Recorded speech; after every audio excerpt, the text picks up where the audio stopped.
Welcome back. Here we are in Dublin on this Tuesday afternoon / evening, whatever you want to refer to it as. A decent amount of those high clouds overhead for us. Again, we are seeing some pretty hot conditions. Here's a radar peek. Not much going on, at least in the region right now. We do have a small storm to the east of Americus. Might make its way into Dooley or Crisp counties. A couple of small showers in Hancock County. But most certainly the main thing we're going to be watching is these storms off to the north. So again, the severe thunderstorm watch, most of North Georgia. That is in effect until 11 p.m. What will determine on whether or not that it gets extended into middle Georgia is going to be how well these storms hold themselves together. If I switch over to the Peachtree radar to the south of Atlanta, what you'll end up seeing is a little bit more definition to these, good amount of lightning with them, and most certainly a straight line wind threat. That's going to be our driving concern as we go through the evening. We're bringing it back to the heat. It is blazing out there. 111 right now for that heat index in Milledgeville, 101 in Dublin, 104 for McRae, Macon, Warner Robins,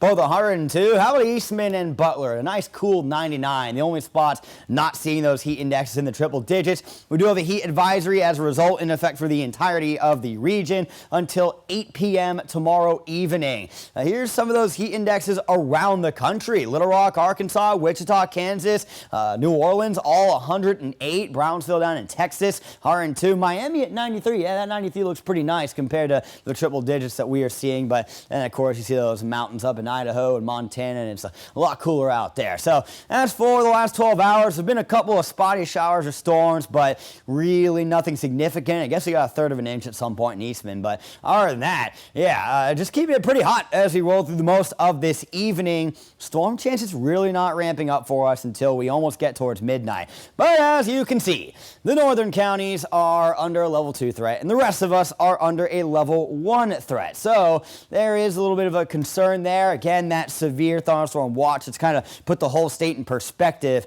not including anywhere in middle Georgia yet. It's just going to depend on how well these storms that are coming from Tennessee and into the northern parts of the Peach State hold together the next few hours as they go through the Atlanta metro area. Here's what the HRRR thinks will happen. So there's those storms, they come in. So kind of scattering about a little bit as we approach that 11 p.m. mark, and then weakening even further as we approach midnight, a couple of showers after that, and then we're just left with mostly cloudy conditions into the start of your Wednesday. Wednesday, I think will be partly cloudy overall, another scorcher of a day. Again, that heat advisory going until 8 p.m. tomorrow. Our actual highs may not get over 100, don't think they will, but heat indexes will likely get towards like 110, and then we do get a little bit of rain as we move into the evening, but there is not an area for severe weather outlined for tomorrow like there is for today. So at least we have that. There'll be a couple isolated storms Thursday also. We'll check out what to expect going forward in 10 seconds. Your 41 NBC AccuWeather 7-day forecast is brought to you by Volume Chevrolet. So some decent odds for us tomorrow as well as Thursday in terms of those storms. We're looking at 50% odds basically the rest of the work week, but a lot of times they're not coming in until a little too late, so still to deal with that heat. As we get into August next week, just staying hot.